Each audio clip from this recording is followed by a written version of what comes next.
che tu vada oltre, lascia che ti dica una verità scomoda. C'è una forza più antica della morte stessa. Una forza che non distrugge con la violenza, ma piega il mondo dall'interno. Ha fatto impazzire dei, ha scatenato guerre, ha spezzato promesse, regni, famiglie. E non brandisce spade, non urla ordini, non governa troni. Scaglia un solo colpo e nessuno, né uomo né Dio, resta immune. I romani lo chiamarono Cupido, i greci lo conoscevano come Eros, ma quello che stai per ascoltare non è il dio con le ali e l'arco, è qualcosa di molto più antico, molto più pericoloso. E una volta compreso, non potrai più guardare l'amore nello stesso modo. Da sempre l'uomo cerca di dare un volto all'ignoto, nelle leggende, nei miti, nei sussurri del fuoco e del vento. Ha raccontato se stesso. Questo è Echi del mito, il viaggio tra le ombre degli dei, i mostri che abitano le nostre paure e le storie che ci hanno reso ciò che siamo. Se ami viaggiare tra miti e leggende, ricorda di iscriverti al canale e attivare la campanella, così non perderai i prossimi capitoli di Echi del mito. Mettiti comodo e lasciati guidare nel mistero.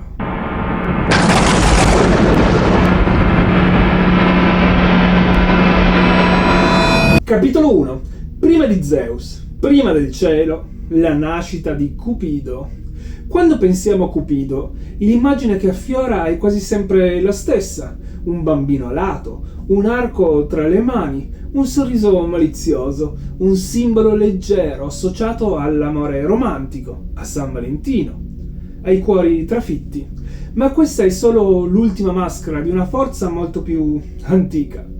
Per comprendere davvero chi sia Cupido, dobbiamo abbandonare l'Olimpo, dimenticare Zeus e tornare indietro, molto più indietro, a un tempo in cui non esistevano dei connomi, né troni celesti, né leggi divine, un tempo in cui il cosmo non era ancora diviso, prima che Zeus regnasse, prima che l'Olimpo avesse un trono, prima che il cielo fosse separato dalla terra. C'era il caos. Non il caos come disordine, come confusione o distruzione. Per i greci più antichi, caos era uno spazio vuoto, infinito, silenzioso, un abisso primordiale, un grembo cosmico in cui tutto poteva nascere, ma nulla era ancora definito. Non c'era forma, non c'era direzione, non c'era desiderio, tutto esisteva, ma nulla tendeva verso nulla. Ed è proprio in questo vuoto che nasce colui che i romani chiameranno Cupido e che i greci conoscevano con un nome più antico e terribile, Eros. Nelle versioni più arcaiche del mito, quelle che raramente vengono raccontate, Eros non è figlio di Afrodite, non nasce dall'amore, ma lo precede. Non è giovane, non è bello, non è innocente.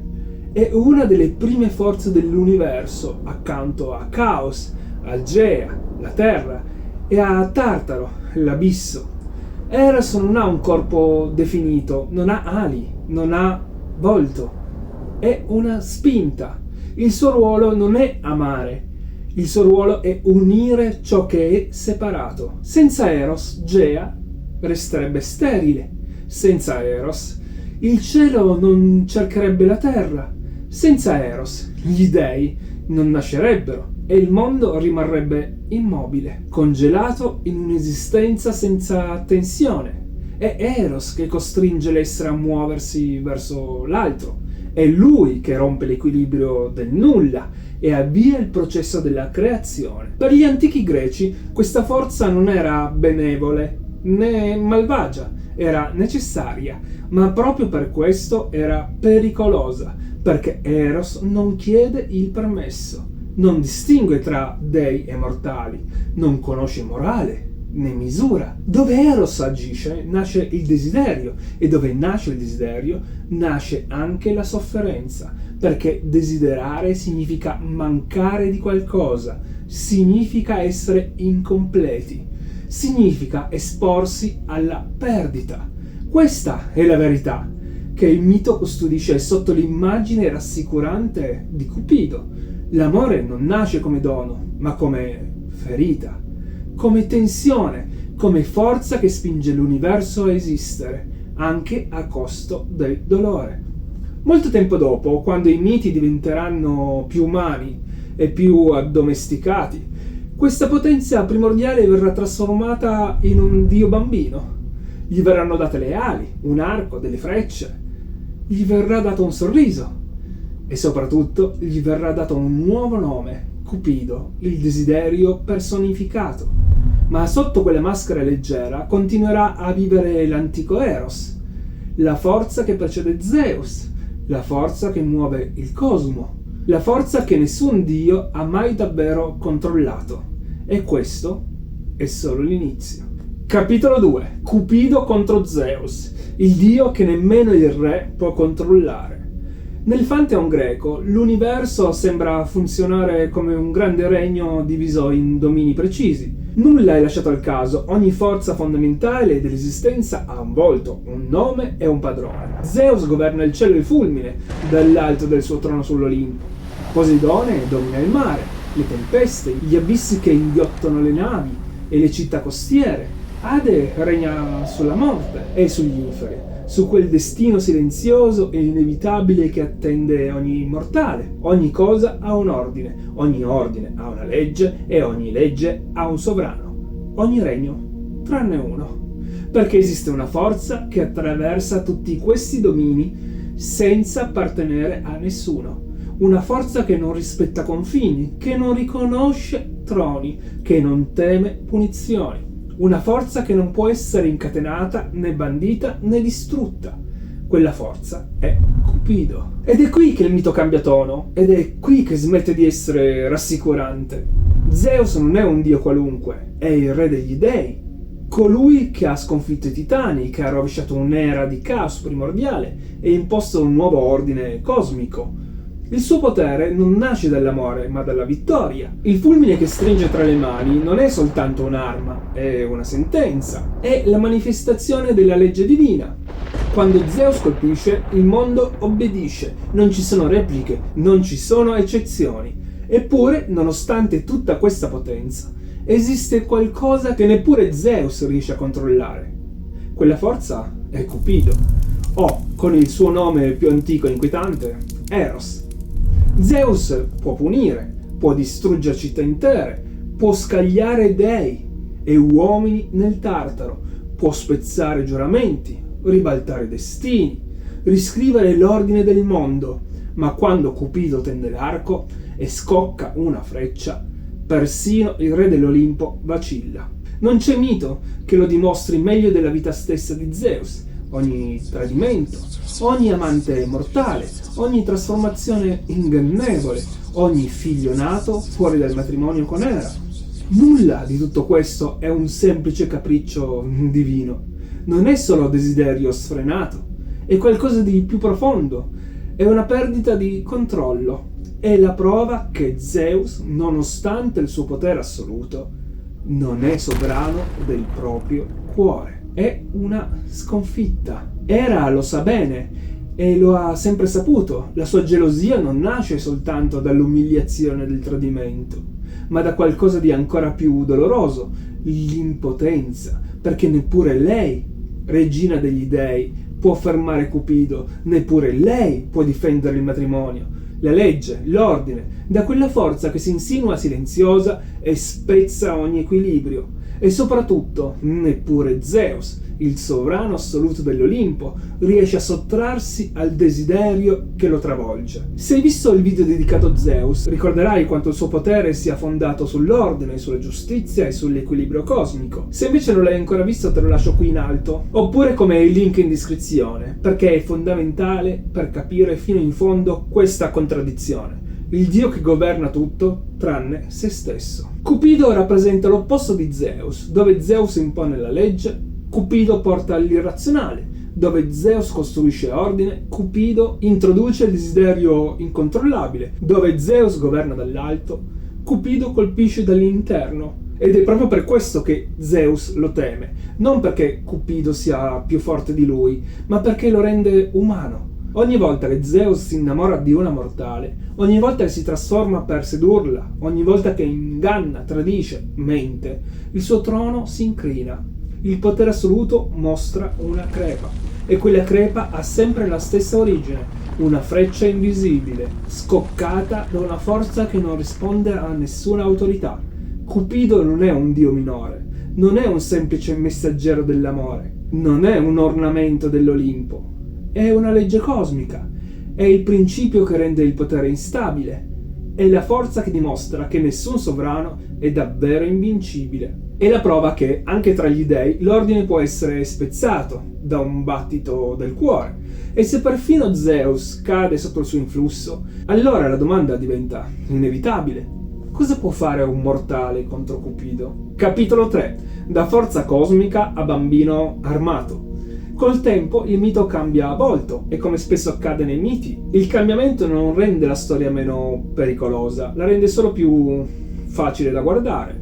L'antico Eros, la forza primordiale nata dal caos, quella spinta oscura e irresistibile che univa ciò che era separato, viene lentamente trasformato. Non è più una potenza cosmica al pari di Gea o Tartaro, non è più una legge dell'universo, diventa il figlio di Afrodite, viene inserito in una genealogia, in una famiglia, in un racconto più rassicurante e soprattutto diventa Cupido, un bambino, piccolo, alato, all'apparenza innocente. È un passaggio fondamentale, il desiderio assoluto, quello che nemmeno Zeus poteva controllare, viene reso più gestibile, più narrabile, quasi giocoso. Un dio bambino sembra meno minaccioso di una forza primordiale, sembra qualcosa che si può deridere, ignorare, sottovalutare, ma è solo un'illusione. Cupido decide chi ama chi e chi soffre per questo amore. Non chiede il consenso, non valuta il merito, non distingue tra dei e mortali, non distingue tra giusto e ingiusto. Colpisce e osserva le conseguenze. Ed è questo il dettaglio più inquietante. Cupido non è crudele nel senso umano del termine. Non prova pietà, ma nemmeno rabbia. Agisce come una legge impersonale, anche se ha il volto di un bambino. Le tragedie che seguono, amori impossibili, gelosie, vendette, metamorfosi e morte, non sono incidenti, sono effetti collaterali accettabili.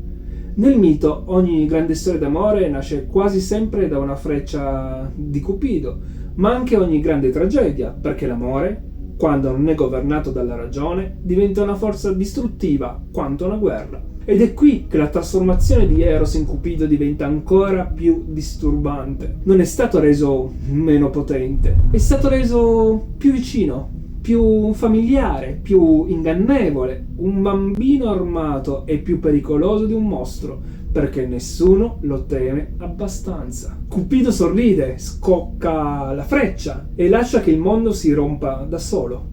E forse è proprio questo il messaggio più profondo del mito. Il desiderio non è mai innocente, anche quando è il volto di un bambino, anche quando lo chiamiamo amore, anche quando pensiamo di poterlo controllare. Perché Cupido non è mai stato domesticato davvero, ha solo cambiato maschera. E se questa parte ti ha colpito, lascia un like, è il modo migliore per far scoprire questa storia ad altri amanti del mistero. Capitolo 4. Psiche, l'amore come prova, non come dono. La storia di Cupido e Psiche è forse il racconto più frainteso di tutta la mitologia. Nei secoli è stata trasformata in una favola romantica, in un mito sull'amore che supera ogni ostacolo, in una storia rassicurante da raccontare come esempio di devozione e lieto fine, ma nella sua forma più profonda, quella antica. Questa non è una favola, è una prova. È un rito di iniziazione ed è, soprattutto, una storia sulla distruzione necessaria per poter amare davvero. Psiche non è una dea, è una mortale ed è proprio questo il problema. La sua bellezza è tale da attirare venerazione invidia e infine la collera di Afrodite. Ma la vera colpa di Psiche non è l'essere bella, è l'essere umana in un mondo che non perdona chi osa avvicinarsi agli dei. Cupido si innamora di Psiche, ma il loro amore nasce nell'oscurità, perché Psiche ama Cupido senza vederlo, senza conoscerne il volto, senza poterlo nominare davvero. È un amore fondato sulla fiducia assoluta, non sulla comprensione. E questo dettaglio è fondamentale perché nel mito greco l'amore non è mai sinonimo di chiarezza. Al contrario, vive nel mistero, nell'ombra e nel non detto. Quando Psiche cede al desiderio di vedere Cupido, di conoscere pienamente chi ama, il mito compie la sua svolta più crudele. La luce della lampada rivela il volto del dio e nello stesso istante lo fa perdere, non perché Cupido sia fragile, ma perché l'amore nel mondo greco non sopravvive alla conoscenza totale. Conoscere significa spezzare l'incanto, significa tentare di dominare ciò che per sua natura non può essere posseduto. Cupido fugge e Psiche resta sola. Ed è qui che molti fraintendono Afrodite. Non è una dea accecata dalla gelosia, come spesso viene raccontato.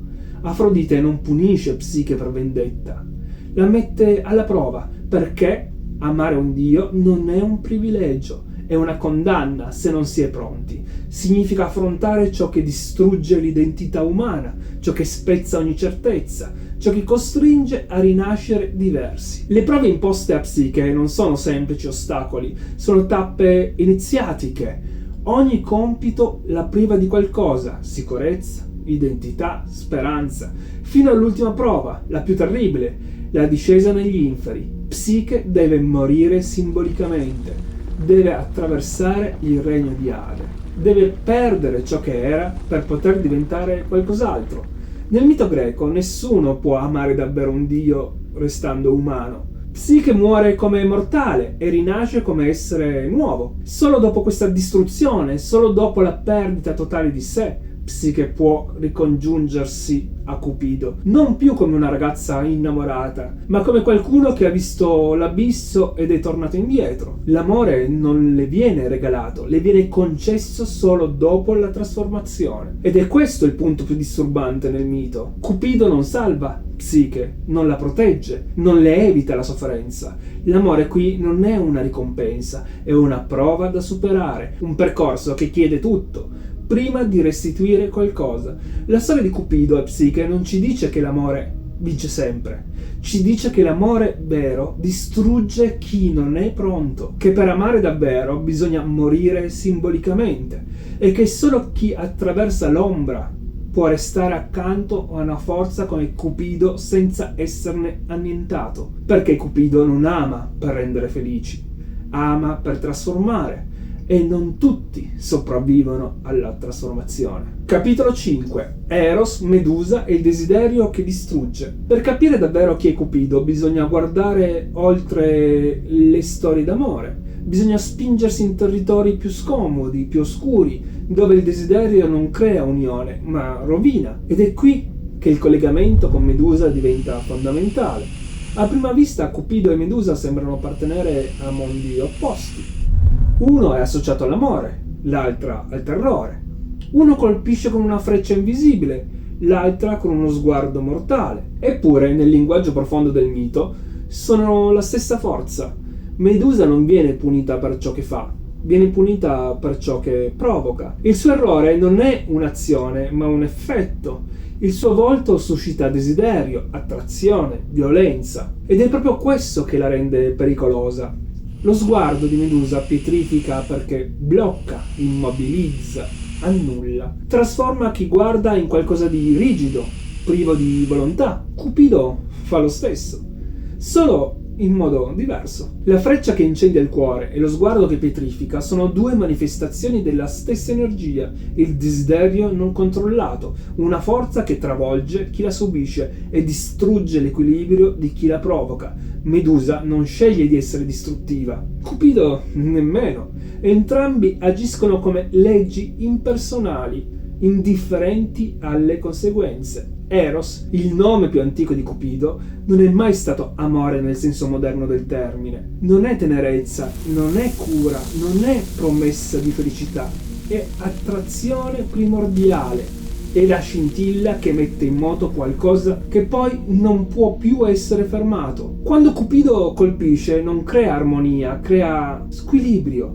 Quando Medusa viene guardata non nasce conoscenza, nasce paralisi. Se hai visto il video dedicato a Medusa, ricorderai come il suo mito parli di colpa, di sguardo e di punizione che non colpisce mai davvero il responsabile. Se invece non l'hai ancora visto, te lo lascio qui in alto, oppure come link in descrizione, perché è essenziale per cogliere fino in fondo questo legame. Medusa e Cupido non sono mostri o divinità malvagie, ma strumenti di una forza più grande. Entrambi incarnano il momento esatto in cui il desiderio supera il limite.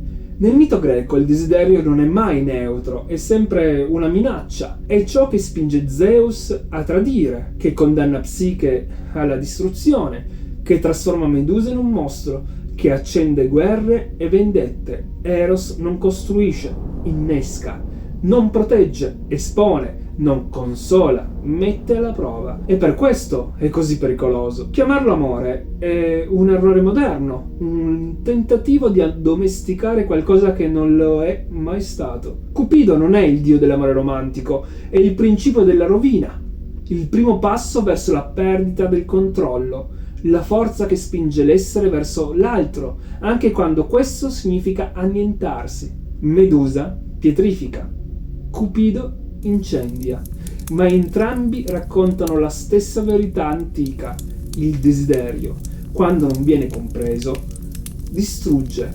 Ed è per questo che questi miti continuano a parlarci, non perché parliamo di dei o mostri, ma perché parliamo di noi, di ciò che accade quando guardiamo troppo a lungo, quando desideriamo senza misura, quando scambiamo l'attrazione per salvezza. Se vuoi scoprire dietro le quinte, curiosità e anticipazioni dei prossimi episodi, seguimi anche su Instagram e sugli altri social. Lì condivido i miti che non entrano nei video. Capitolo 6. Cupido a Roma, quando il desiderio diventa arma. Quando il mito attraversa il mare e arriva a Roma, qualcosa cambia, non nei nomi soltanto, ma nello sguardo. L'antico Eros greco, forza primordiale e ambigua, diventa Cupido. Il nome è diverso, la forma anche, più piccolo, più leggero, più vicino all'immaginario di un bambino alato che gioca tra gli dei e gli uomini. Ma questa trasformazione non rende il mito più innocuo, lo rende più esplicito. I romani non sono interessati al mistero cosmico come i greci, sono pragmatici, politici, ossessionati dal controllo e dal potere. E quando osservano Cupido non vedono soltanto l'amore, vedono un'arma, vedono una forza capace di influenzare comportamenti, alleanze, reputazioni. Vedono qualcosa che può costruire o distruggere una vita pubblica. Per questo Cupido, a Roma, diventa più crudele. I poeti latini, da Ovidio a Properzio, lo descrivono come un dio consapevole del dolore che provoca. Non agisce per necessità cosmica, come l'antico Eros. Agisce per divertimento, ride delle sue vittime, si compiace delle loro cadute, si diverte a spezzare cuori, a confondere ruoli e a fare innamorare chi non dovrebbe quando non dovrebbe. Cupido non è più soltanto la scintilla del desiderio, è il regista della sofferenza. E questa non è una caricatura, è una presa di coscienza. Roma capisce qualcosa che la Grecia aveva solo intuito: l'amore non è mai un fatto privato, è un potere sociale. Chi ama perde controllo, chi desidera diventa vulnerabile, chi è innamorato può essere manipolato. In una società fondata sull'onore, sulla reputazione, sulla discendenza e sul ruolo pubblico, l'amore è una minaccia, può distruggere matrimoni politici, può umiliare figure di potere, può rendere ridicolo un uomo rispettabile, e Cupido è la personificazione di tutto questo. Non a caso, nelle storie romane, Cupido colpisce soprattutto chi crede di essere al sicuro: il generale, il senatore, il poeta che si ritiene padrone delle proprie emozioni. Basta una freccia e la maschera cade, il controllo si spezza, il desiderio prende il comando In questo senso, Cupido è più pericoloso a Roma che in Grecia, non perché sia più potente, ma perché è più consapevole. Non è una forza cieca, è una forza che osserva, sceglie, colpisce nei punti deboli e gode nel farlo. Il bambino alato non è un simbolo di tenerezza, è una provocazione, un promemoria crudele. Se perfino un dio così piccolo può mettere in ginocchio uomini potenti, allora nessuno è davvero al sicuro. Roma non addomestica Cupido, lo smaschera e nel farlo ci lascia un messaggio ancora attuale. L'amore non è mai solo sentimento, è influenza, è potere, è una forza capace di riscrivere gerarchie, di ribaltare ruoli, di trasformare il desiderio in una vera e propria arma. Cupido non governa con eserciti, governa con una freccia e spesso è più che sufficiente. Capitolo 7. Eros nella cultura popolare e nella riscoperta moderna. Se Cupido esiste ancora, non è perché crediamo davvero negli dei dell'Olimpo. Esiste perché non abbiamo mai smesso di credere nel desiderio. Eros, o Cupido come lo abbiamo chiamato nel tempo, non è un personaggio del passato, è un archetipo, una forma eterna che attraversa i secoli cambiando volto ma non natura. Nell'antica Grecia era una forza cosmica, a Roma un'arma sociale, nel Medioevo un simbolo ambiguo, oggi è un'icona pop, un bambino alato stampato su biglietti, pubblicità, emoji. Eppure, sotto tutte queste maschere è rimasto identico. Cupido è il desiderio che non chiede il permesso. Non sceglie in base alla morale, non giudica, non perdona. È ciò che ti spinge verso ciò che sai potrebbe distruggerti e ti fa andare lo stesso. La cultura moderna ama pensare all'amore come a qualcosa di sano, equilibrato o risolutivo, ma i racconti che ci ossessionano davvero nei film, nelle serie, nelle canzoni parlano sempre della stessa cosa: amori impossibili, attrazioni pericolose, legami che consumano, storie in cui il desiderio non salva, ma mette alla prova, proprio come nei miti. Questo perché Eros non è mai stato conforto, è sempre stato movimento, è la forza che rompe la stasi, che spezza la routine, che manda in frantumi l'identità che ti sei costruito. Quando Cupido colpisce non ti rende completo, ti rende instabile, ti costringe a scegliere, ti espone, ti rende vulnerabile. Ed è per questo che non invecchia mai. Cupido resta giovane perché il desiderio non matura, non diventa saggio, non impara dai propri errori. Ogni volta che nasce è assoluto, totalizzante, convinto di essere l'unica cosa che conta. È eterno proprio perché è sempre nuovo per chi lo prova. Vola perché non può essere trattenuto. Ride perché non porta il peso delle conseguenze. Nella riscoperta moderna del mito, Cupido torna a mostrarci il suo vero volto, non come simbolo romantico, ma come forza psicologica, come impulso inconscio, come ciò che Freud, Jung e tanti altri hanno riconosciuto: il desiderio come motore dell'esistenza e allo stesso tempo come il rischio costante di autodistruzione. Eros è ciò che ci spinge a creare, ma anche a perdere tutto, a innamorarci, ma anche a tradire noi stessi, a cercare l'altro, anche quando sappiamo che potremmo non sopravvivere all'incontro. Per questo continua a funzionare, per questo Cupido è ancora tra noi, non perché ci promette felicità, ma perché ci promette intensità. E in un mondo che teme il vuoto, più di ogni altra cosa, l'intensità è irresistibile. Alla fine di questo viaggio, forse il mito ci lascia una verità scomoda. Cupido non è il dio dell'amore che dura, è il dio dell'amore che accade, quello che ti prende, ti cambia e poi se ne va, lasciandoti diverso, a volte migliore, a volte spezzato, ma mai uguale a prima. E forse è proprio per questo che continua a ridere, perché sa che, nonostante tutto, continueremo a invocarlo. Capitolo 8. Il simbolismo di Cupido. Cupido non è mai stato solo un personaggio. è sempre stato un linguaggio. Ogni suo dettaglio, ogni elemento che lo compone non serve a raccontare una storia, ma a trasmettere un significato. Per questo il suo simbolismo ha resistito per millenni.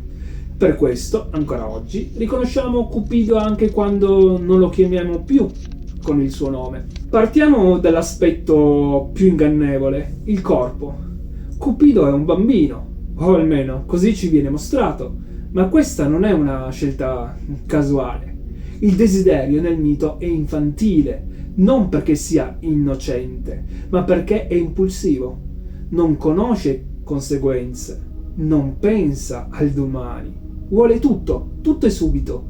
Come un bambino, Cupido non misura il danno che provoca, non distingue tra gioco e ferita. Ed è proprio questa mancanza di responsabilità a renderlo pericoloso. Poi ci sono le ali. Cupido vola perché il desiderio è instabile, non resta fermo, non può essere trattenuto. Arriva all'improvviso e se ne va senza spiegazioni. Le ali rappresentano l'imprevedibilità dell'attrazione, il fatto che non possiamo decidere quando, come e per chi provare qualcosa. Il desiderio non cammina, piomba dall'alto e quando arriva cambia tutto. E poi c'è l'arco, un'arma a distanza. Cupido non ha bisogno di avvicinarsi, non c'è contatto, non c'è consenso. Il desiderio colpisce da lontano, senza preavviso. L'arco è il simbolo di un potere che agisce senza essere visto. Non senti il momento esatto in cui vieni colpito, te ne accorgi solo dopo, quando è già troppo tardi. Le frecce poi raccontano forse la verità più crudele. Quelle d'oro accendono l'amore. Quelle di piombo generano rifiuto e repulsione. Non esiste un solo tipo di desiderio. Esiste quello che unisce e quello che separa, quello che promette estasi e quello che condanna alla sofferenza. Cupido non è il dio delle coppie felici, è il dio delle asimmetrie, degli amori non corrisposti, degli incontri sbilanciati, delle passioni che bruciano solo da un lato. E questo ci porta al punto centrale del suo simbolismo, l'assenza di giustizia. Cupido, come l'antico Eros, non è morale, non premia i buoni, non punisce i cattivi, colpisce senza criterio umano. Ed è per questo che nel mito non viene mai giudicato. Non esiste un tribunale per il desiderio, non esiste una colpa, solo una conseguenza. Cupido è la rappresentazione simbolica di una verità che ci mette a disagio. Non scegliamo ciò che desideriamo, possiamo solo decidere cosa fare dopo. E infine il sorriso. Cupido ride, sempre, nei dipinti, nelle statue, nei racconti. Non ride per cattiveria, ride perché non porta il peso del risultato. Il desiderio non soffre per ciò che distrugge, è indifferente. Continua a esistere anche quando lascia macerie, anche quando spezza identità, famiglie, destini. In questo senso Cupido è uno dei simboli più onesti mai creati dall'umanità. Non addolcisce il desiderio, non lo giustifica, lo mostra per ciò che è, una forza che muove, che trasforma, che mette in crisi. Eros, nella sua forma più antica, era una legge cosmica.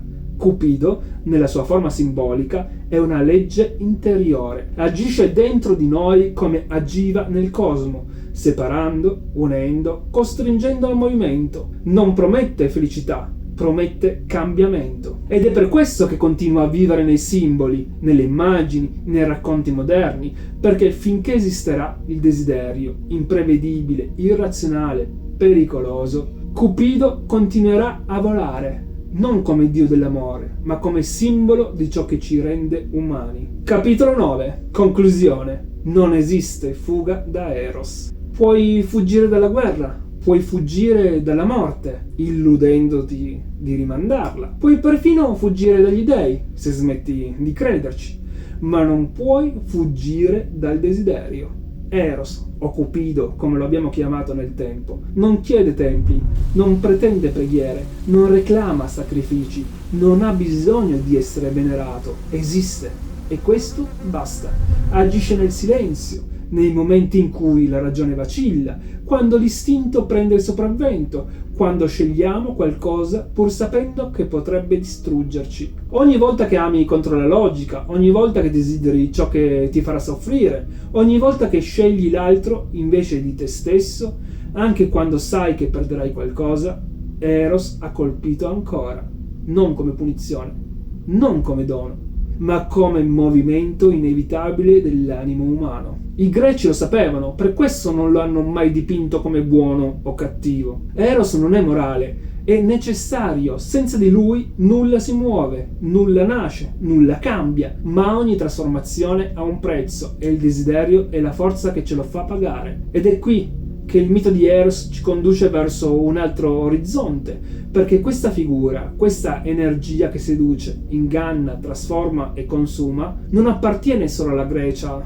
o a Roma. La ritroviamo ovunque, cambia volto, cambia nome, ma conserva la stessa funzione. Nel prossimo episodio di Echi del Mito incontreremo la Kitsune, lo spirito volpe della tradizione giapponese. Anche lei seduce, anche lei promette. Anche lei trasforma l'incontro in una prova. Come Eros non distrugge per cattiveria, ma perché il desiderio non lascia mai intatti. E forse è questo il filo segreto che unisce tutti i miti.